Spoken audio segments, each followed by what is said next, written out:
Welcome to the Irish Occupational Therapy podcast, hosted by me, Jen Trechek. And me, Irene Rutledge.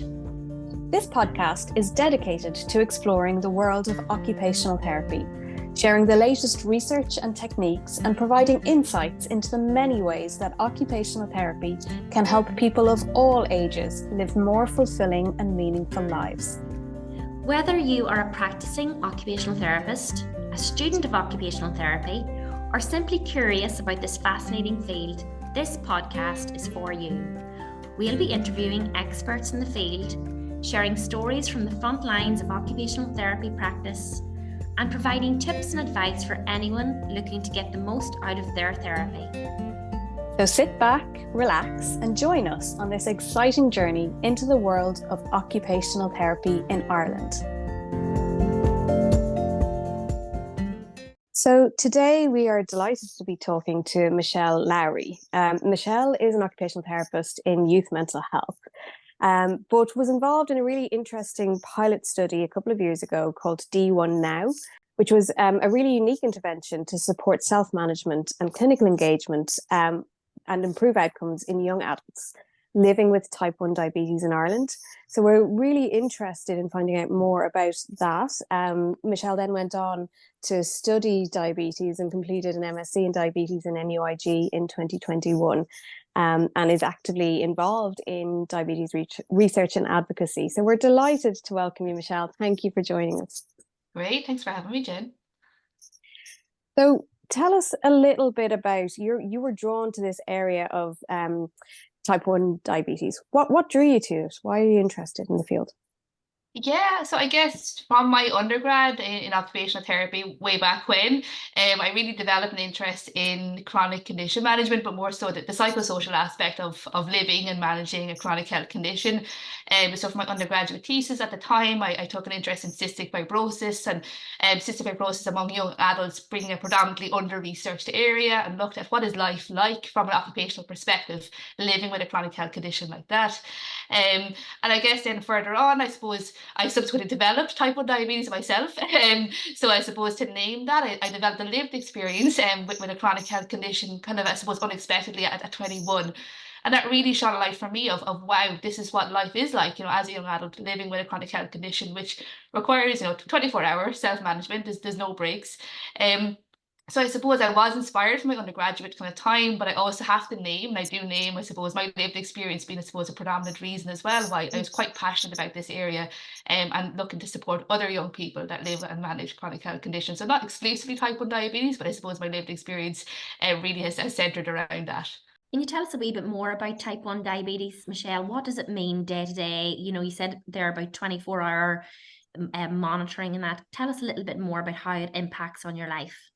From a day-to-day perspective, yeah, so it's funny because I guess you don't often think about it. I think people who live with type 1 diabetes, I suppose, are so accustomed to that being normal life. I suppose it requires 24-hour management of your blood sugar levels. So what that means is that, when you wake up, before you eat, before you exercise, before you drive, before you sleep, you need to constantly monitor your blood sugar levels to see what are they in range, are they outside range.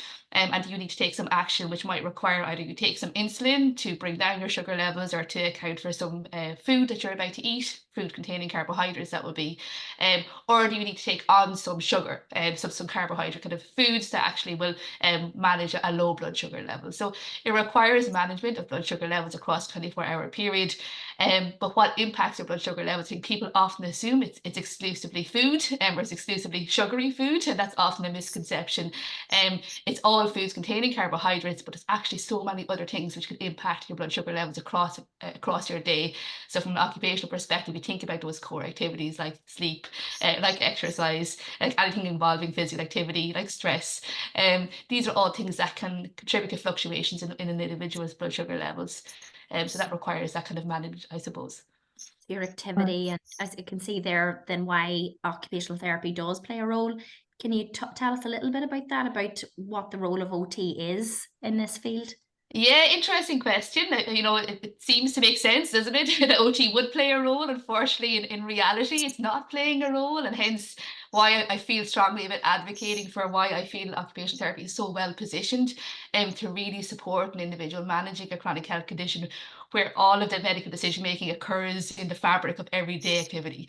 You know, I think it really makes sense. So in other countries, we are maybe a bit more progressive. So in the US, for example, there is some occupational therapy coming in to support diabetes management, but often you'll see it more on the managing of secondary complications of diabetes. So maybe a foot issue, or maybe diabetic blindness. So managing a complication of diabetes rather than managing the, I suppose, the everyday management, where I actually feel like OT. Yeah, proactively, exactly. So there are the researchers in the UK, there's researchers in the US, and myself in Ireland, I suppose, are looking to really advocate for the OT role here. So when I was really looking at this area from the start, I assumed that occupational therapy was involved, but maybe I just didn't know about it. And then from my research, I kind of found actually no, it's very little involvement at the moment. And we don't seem to be identified as core part of the team right now. But hopefully that's something that might change. And with the project that you ran, the pilot project, I know you took on the role as a support worker, but really bringing your occupational therapy lens into that role. Can you tell us a bit more about that project and what you were doing or offering? What were the outcomes? Yeah, so look, it was a really unique opportunity, I suppose, to work on this project. And like I said, it was support worker was my official title. So it was to join the team. So the D1 Now project, I suppose, it was an intervention involving three components, and one of those components was myself, a support worker, joining the diabetes team to directly support the young adults with, I suppose, aspects. And I guess it was undefined at the time, which again was quite unique. I could shape the role. It was a pilot project. It was to explore, what does this person do for a young adult if they are a consistent person that a young adult gets a chance to meet, and to support them with their clinic engagement. So the idea was that the person, a support worker, would provide continuity of care, because that was frequently identified as an issue for young adults, that they felt they see a different person every time. You know, relationships were identified as so important to a young adult to engage in a clinic appointment, and the support worker was seen as a person who could develop that relationship with the young person. There was a big area around diabetes distress, which was often neglected from the clinic, I suppose, experience as well. But a really common experience of young adults is to live with diabetes distress. So I suppose there was maybe a perception that this had to be filled, or this had to be addressed by a psychologist on it in the diabetes service. And there was a massive under-resourcing of psychology posts across diabetes care. Now, there are some, but I suppose the support worker actually was able to normalise conversations around diabetes distress rather than pathologising them. Not every young person required a referral to a psychologist. So I suppose the support worker was able to engage in open conversations around how you're feeling, how diabetes might be impacting your life, how you might be managing that. So I suppose not focusing on maybe the numbers, so your blood sugar levels or the complications of diabetes, but more actually how you live day to day with diabetes and how that might impact you. So a support worker like myself, I suppose, would have looked at things like stress management and how a young person maybe supports their management of their stress, might look at some of the barriers that are getting in the way of them looking after their diabetes, or how life maybe is getting in the way.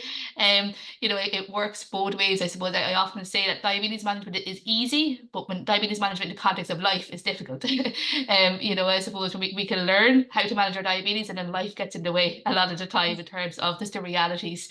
If we had predictability and routine, that's what diabetes loves, but life doesn't always provide for that. So I suppose the support worker was able to have those open conversations with a young adult when they come into clinic, to ask them how they're doing, you know, how they're feeling, how diabetes might be impacting them, and how they manage their stress. That ended up being a predominant part of my role. So I suppose I have reflected and wondered, is it because I come from a mental health perspective and background, that ended up being quite a lot of my role as a support worker, was to navigate those conversations. But I felt it was where the gap was on the team as well. So it made sense that the support worker was able to support young adults with those conversations. So yeah, I don't know, in terms of the D1 project, there's a lot to it, so I'm probably not doing it justice in terms of explaining the various components of it. The support worker was one component of the intervention itself. Another really important component was called an agenda setting tool. So the agenda setting tool was basically a conversation aid for a young adult to use in their consultations with doctors, with diabetes nurses, whoever they might meet during the clinic appointment. So as a support worker, I was able to help a young adult to look at this agenda setting tool and think about, what would you like to get out of your appointment today? And even that question itself seemed to be quite groundbreaking. It was quite simple, but it seemed to be quite groundbreaking that they really weren't expecting it. They're used to coming in and being told what they need to do, what they're not doing well, um, what they need to focus on, but very rarely maybe given an opportunity to look at, well, what's your priority today? What would you like to get out of your clinic experience? And how can I help you with that? And what goals are we going to set together? So the agenda setting tool, it was a piece of paper, but it provided so much in terms of engagement, putting, I suppose, a young person at the forefront of the appointment, really person-centered in its design, looking at a strengths focus aspect of it. So what positive thing is going on in your life at the moment? That could be diabetes related or not. But I suppose it allowed for conversations around that. There was some screening questions around diabetes distress. So it meant that every young person during their clinic appointment was going to be asked about diabetes distress, about their mental health and how they're doing at the moment. So I suppose the tool itself, which I subsequently went on to build on during my master's, that's why I suppose I looked at that tool and got, actually, a conversation aid is a really powerful way to look at person-centered care here, to enable that, to facilitate that during clinic experience. So that tool, I suppose, is something that was core to the D1 Now intervention as well. So I hope that makes sense. There's lots of papers around the D1 Now intervention that you can read that go into more detail around the various intervention components, but the support worker and the agenda setting tool were two key components of it. Sounds amazing. And we will put some links to the articles in the show notes, Michelle. But it sounds like you could really extrapolate that out to any chronic health condition, because it's such a medical model that we have in Ireland, and we know what you need to do and you just need to do these things. But if that doesn't fit with your life or your life stage, that's really challenging. So the OT role is so key. Yeah, no, completely. And look, I bang the drum very, very loud on this one. I feel it's so key. And like I said, that's why when you ask about my interest in type 1 diabetes, it is, but I also feel like this actually, it's a lot around our healthcare system and how it's been designed. We look at efficiencies from the healthcare, but it often doesn't put the person at the center of that. It looks at how do we make the system more efficient, but maybe neglect the person who needs to engage with that system. When you look at type 1 diabetes, like a lot of the medical decision making, it's not happening in the clinic. It's happening every day by that young person or that adult or whoever's living with type 1 diabetes in their context of their everyday life. So, half an hour in a clinic versus how many hours across the year when a person is making all those decisions themselves, it really makes sense to get their perspective on what's working for them, what's not working for them, and how they could be empowered to, I suppose, actually help that fit a little bit better in terms of the diabetes self-management and their life context. But that fit often isn't explored in a clinic appointment. It's very much focused on the diabetes self-management, not in context, I guess. And you were really able to shape that project, Michelle. Is it easy to say, or you might not be able to say, how much of your personal experience of living with a health condition shaped the approach that you took versus your OT hat, if that makes sense? Yeah, and you know what? It's hard to and I have reflected on that, because I guess it was something I was very conscious of going into this role, and even before going into this role, initially I was looking at exploring the role of OT, from a research perspective and maybe pursuing a PhD studies. And I spoke with an OT who had done this in the US, and I said, I'm worried about my bias here, and I'm worried about how do I separate that out. And I suppose she reflected actually that, that's something that once you're aware of, it actually is a huge strength in terms of you bring in a lived experience. And I suppose what I would say with the young adults that I worked with is that that's my experience. That doesn't make me an expert in your experience. So I was still required to understand what life with type 1 diabetes was like from an individual's perspective that I met, and not make any assumptions that it was going to be anyway reflective of my experience. So I suppose in some ways maybe, and actually it was interesting because I found that I didn't always disclose to a young person, oh, I have diabetes as well, during the conversations with the support worker, not intentionally or unintentionally. It was just sometimes it wasn't relevant. Sometimes it was, in terms of sharing experiences, but sometimes it wasn't, because we were focused on what was going on for them and that they, what they want to identify in terms of their goals and what mattered to them. So yeah, but I guess I would be lying if I said it didn't shape some sort of my perspective there. But I feel, to be honest, it was the OT hat that I wore probably a little bit more strongly with that, in terms of just what I wanted to prioritize for a young person in terms of their experience of care. being person-centered, being strengths-focused, empowering that young person to think about kind of their diabetes management in context of their life, and looking at what that context is and how that might present with barriers and challenges for them, and then advocating for those, I suppose, perspectives to be shared during the multidisciplinary team meeting, going, well, actually, this is going on for this young person at the moment, and this is, they're anticipating this challenge coming up, to have college exams, or they're traveling overseas, and how can we support them with something that's really important to them as a team here. So yeah, so I suppose, look, it's hard to separate it all. I'd say it's probably in one big pot, all merge. But there's different hats I wear at different times, but I suppose I can't take them all off at any time, really, I suppose. And it'd be really interesting to hear about some of the goals. You talked about some of the young people's goals and overcoming some of the barriers that type 1 diabetes presents. Can you share any individual cases, anything interesting that any individuals did overcome? Yeah, so I guess, look, it was really different for different individuals. I suppose sometimes for a young person, what they actually wanted to engage with is actually, they felt that their diabetes management was a significant source of stress. They were aware that maybe there was suboptimal kind of outcomes in terms of their sugar levels being higher than they would like. And I suppose it was contributing to stress in terms of, every time I come to clinic, I feel like, I'm quite stressed about it. I know I need to be doing better. I feel quite guilty because my family are worried about me. So some of the young people's goals were to improve their diabetes self-management behaviors. So I actually want to check my blood sugar levels more. I always forget. So for some of those, then one individual that comes to mind was looking about how does his environment support him to prompt him to actually manage his sugar levels, to actually check, so to actually take on the action of checking your sugar levels. So for some of the people, they would wear devices to help them check. For him, he wasn't wearing a device. He was pricking his finger to check his sugar levels. But what would happen is he would forget to bring his equipment to college. It would be in his bag when he got home. He would forget to take it out. So he was often just kind of navigating the day quite, without awareness of what his sugar levels were. And he was aware that this was actually probably not ideal. So for him, he felt if I could visibly see it, it would help me a lot more. So what he actually did was he actually designed a station in his room. And we had, we actually had a video call, which was great. As a support worker, I was able to kind of diversify how I engage with young people. So we had a video call. We looked at kind of the station in his room, and he set it up so that he would have like a visual reminder of he was going to have a spare meter. At the clinic, we were able to provide him with a spare meter that he left at home all of the time, and one that would be in his bag.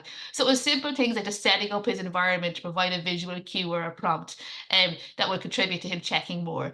He also then developed, I suppose, setting reminders on his phone. So he would set up, that he would get them a half an hour before he was going to eat, and that he would get it 15 minutes after, just in case he forgot. So he knew himself. He was, I probably would ignore the first one. I'm someone who ignores the first alarm. I'll need a second one.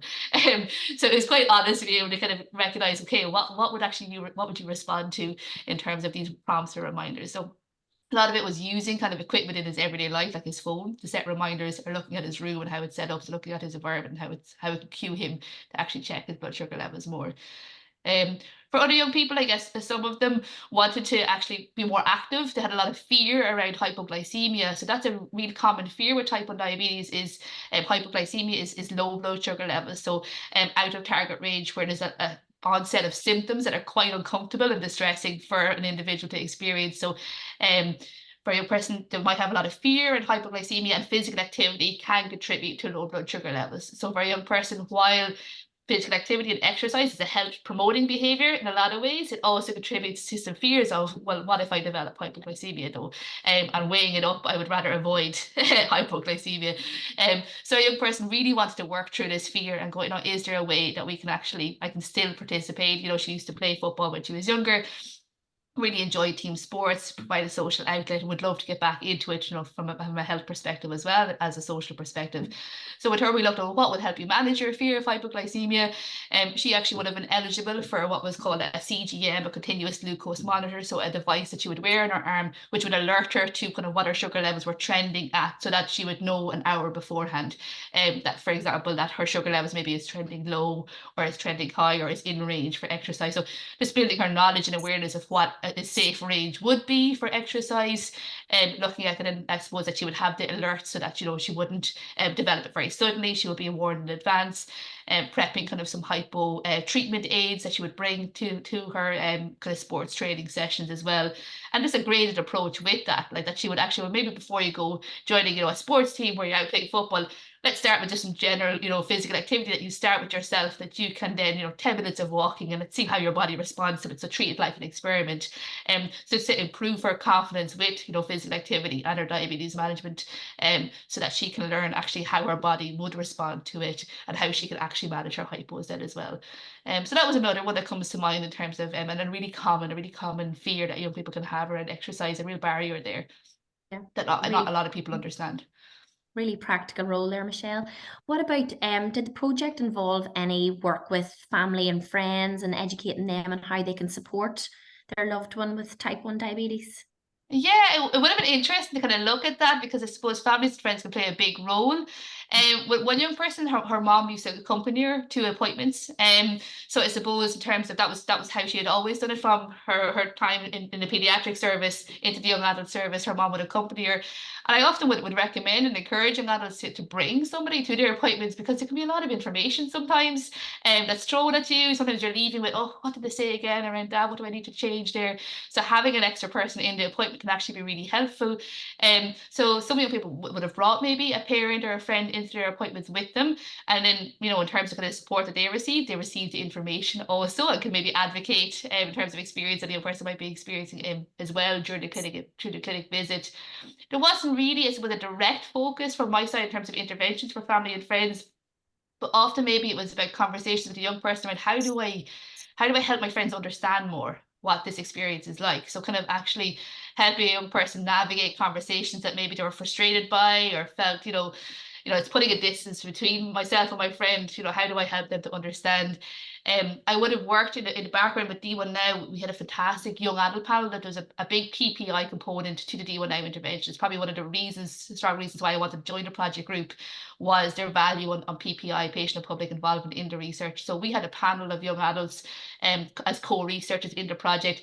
So in the background, outside of clinic appointments, I had the opportunity to engage with them across the 18 months that I was involved, to develop kind of resources, information resources, videos, social media pieces that young people could signpost family and friends to help them to understand maybe some experiences. So there were some blog posts shared that kind of represented what I was hearing from young people at clinic appointments around the experience of diabetes distress or some of the frustrations that they have in clinic. And we posted them up on our D1 Now website. And again, young people were signposted to be able to kind of share those with family and friends if they wanted to, from an advocacy piece as well there. But yeah, it would have been interesting to kind of look more at maybe some family and friends interventions, but it wasn't a direct kind of feature, I guess. It sounds like really interesting project to be involved in, and that you were researching it as well, and you went on to finish your master's in diabetes. What was that experience like, kind of doing it as a research project alongside work? Yeah, so alongside my other work, my other job, or my job with the project, I was involved in a few pieces. So when I was involved with D1 Now, I was coming to the end. I decided to take on diabetes masters. I felt like my journey here, I don't want that to end. I want to kind of keep some momentum with the learnings from the project. So that was something that I took on myself. So I went back to my subsequent role in youth mental health. And then took on the diabetes masters. So it actually had come to an end, my work directly in D1 Now. But navigating, full-time research, a full-time masters with full-time work was certainly challenging. It was something that I feel, looking back, I needed to be really boundaried with my time. I definitely feel like it's something that I wouldn't do so lightly again. I kind of felt like, of course I will. It's something I'm passionate about, so it's not going to feel like work. But look, it's something that can take its toll, definitely, when you're working full time and trying to navigate research on the side. But it's something that I got a lot of energy from. It's where my passion is as well. So once I was boundary with my time, so for example, I'd always make sure at least one day every week at the weekend was my free time.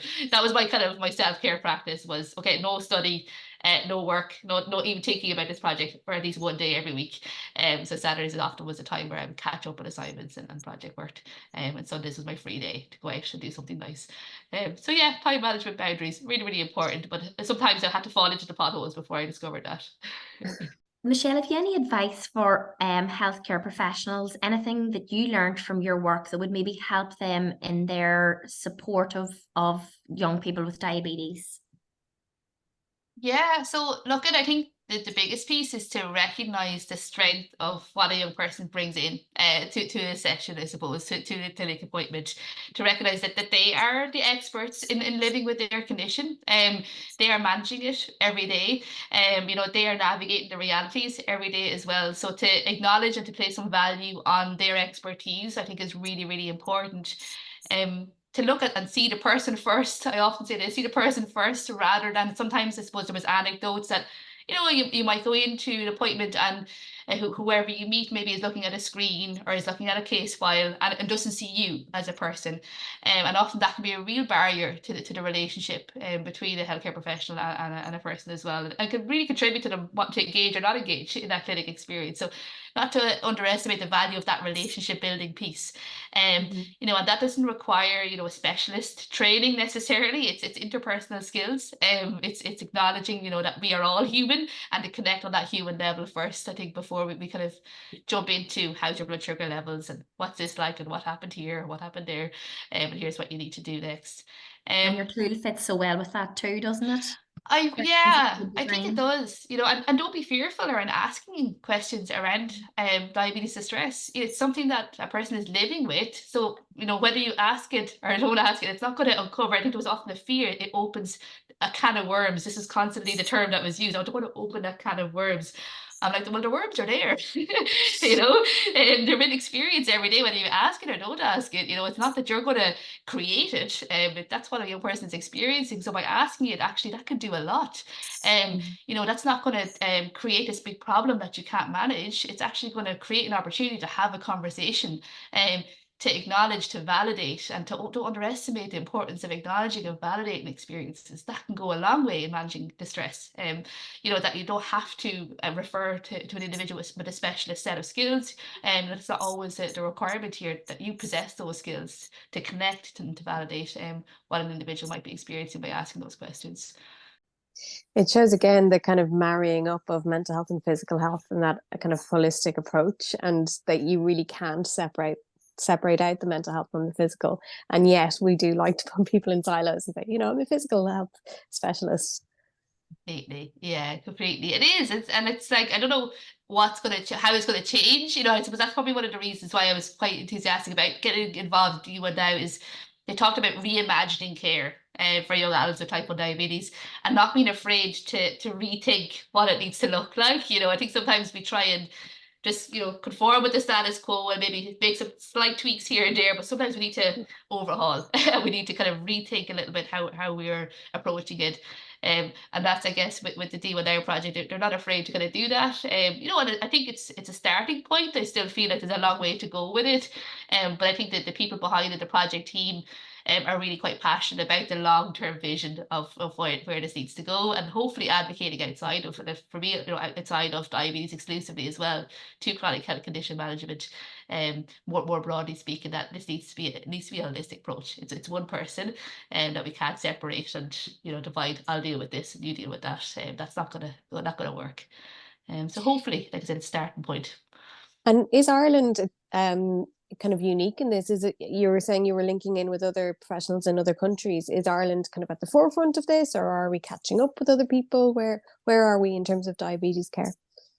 Yeah, look, I think it varies. I suppose D1 Now and the approach that's been taken with D1 Now in terms of having the PPI component, the patient public involvement component, that's been we've played quite a leadership role in that way in terms of actually there's young people that are co-researchers on this project from the start. They have co-designed papers, they've presented in conferences, they're a huge component of it. So in terms of the approach with the D1 Now project, the team in Galway have played quite a leadership role there. So there's been a lot of individuals from different countries that have come to us to look at how did you set that up? How does that work? And how could we maybe do something similar?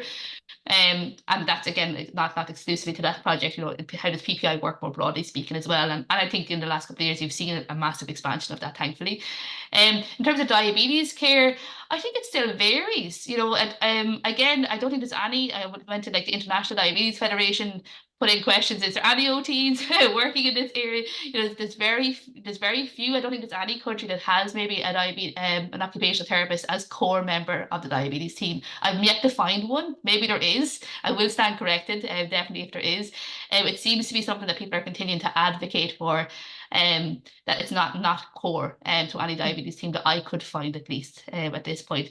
But maybe, like I said, in the US, it's still in their pilots, their research studies. They're advocating for it. So in the US, it's starting to feature, but I don't know if it's a permanent feature just yet. And I think it still seems to be predominantly on the complication management kind of referral there, rather than the core member of the team. So yeah, so it would have been Elizabeth Piatek in the US was a researcher who's done some fantastic work as an occupational therapist, looking at advocating for the role of OT into both type 1 and type 2 diabetes. So I actually don't know yet if she's been successful in embedding OT into practice, but that was a big kind of aim of her research, is to look at the role that they have. So yeah, so I'm yet to find an OT working exclusively in diabetes care. Maybe I might be the first. I hope you will. Yeah, that would be good. Definitely. Michelle, thank you so much for shining a light in this area and for leading the way for our profession in this area. And yeah, just sharing your lived experience with us today and all of the work that you've completed for people living with type 1 diabetes. No worries. Thanks so much for having me. It was great. That's all for today's episode on the Irish Occupational Therapy podcast. We hope you enjoyed our discussion and found it informative and engaging. If you've any questions or comments, we would love to hear from you. You can email us at irishotpodcast@gmail.com or connect on Instagram or Facebook. And remember to subscribe to our podcast so that you never miss an episode. If you found this episode helpful, please leave us a review on your preferred podcast platform. Your feedback is important and helps us to improve the show, so please do leave it. Thank you for listening to the Irish Occupational Therapy podcast, hosted by myself, Jen Trachak. And myself, Aideen Rutledge. We look forward to sharing more insights and knowledge with you in future episodes. Until then, take care.